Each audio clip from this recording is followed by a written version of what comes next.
my name is Phil Mazzocco, and when I was a kid, I collected baseball cards for about 10 years. And you know, it's kind of a silly kid's hobby, but it was a big part of my life.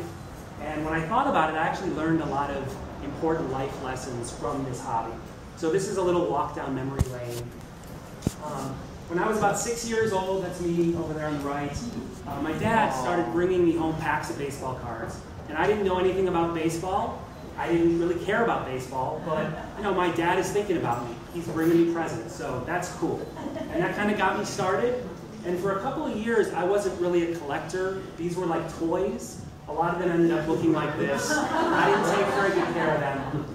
But that all changed one day. The most popular kid in school wanted to come look at my card collection. And I was just amazed.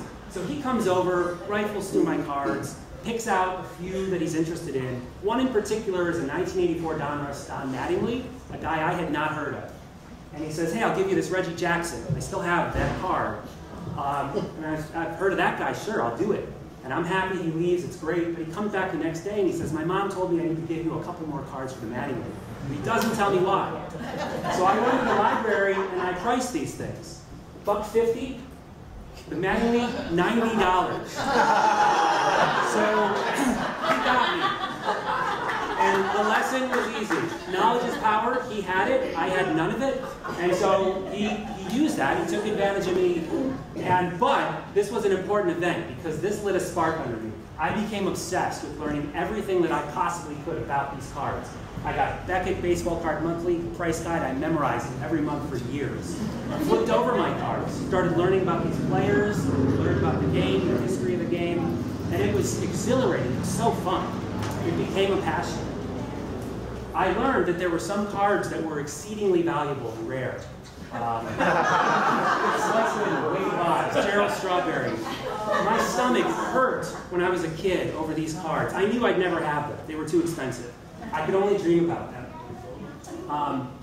So, you know, this again, it taught me there are these sort of unattainable desires, and I would always be dealing with them throughout my life. What I could do when I had some spare money, over there on the right, I would buy packs of cards. And I'm sure over a 10-year period, I bought 2,000 to 3,000 packs of cards. Searching for these treasures. Also, a card shop opened up around this time. I became a fixture there. I got to know the owner real well. I would bring in my cards. You know, do I have anything good? And he would say, you do, but you don't take care of them. So now I had to get the binders. You open a pack carefully, you get tweezers, you pull it out and put it in the binder. No one ever touches it again. These things, of course, cost money. The baseball cards cost money, so I decided, okay, I need a job to fuel this hobby. So here's my Cleveland Plain Dealer paper route. That's a Sunday morning delivery, the worst.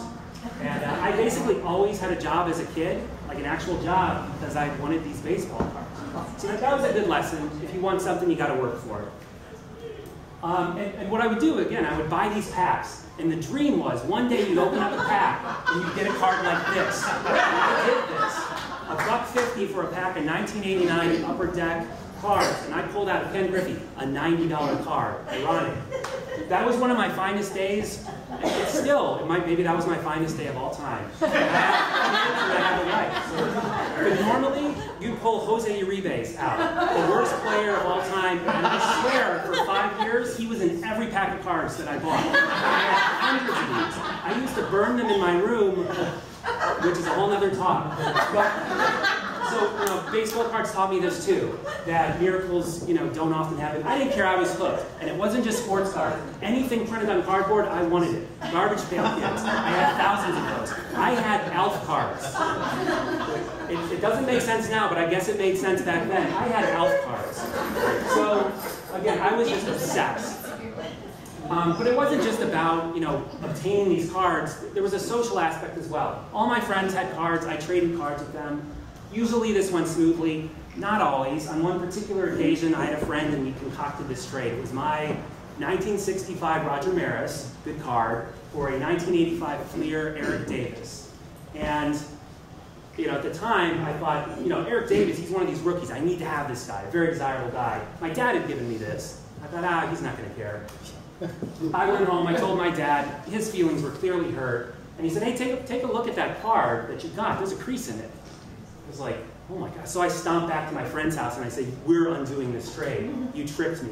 I want my Roger Maris card back. And we got in a huge fight, like a really big fight.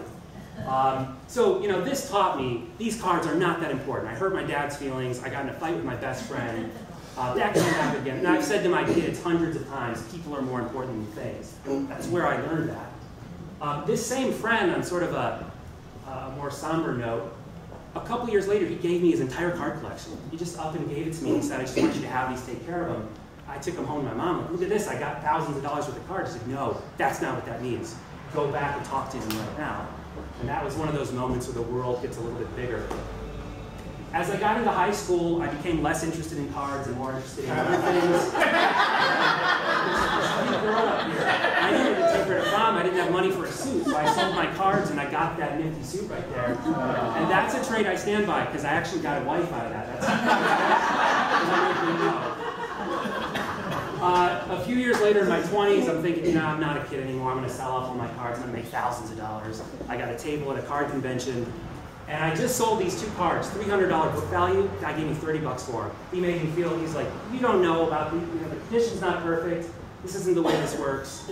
So I left humiliated, and I'm like, that's it. No more baseball cards ever again. But then eBay rolled around, and I actually had some pocket change. So, you know, those 3 cards, I went and I got those. I have those today. And I also got my Mattingly back, the card that kind of started. So, you know, it's kind of a silly hobby, kids thing, but I actually learned a lot of important stuff about life through this kind of pursuit. And that's it.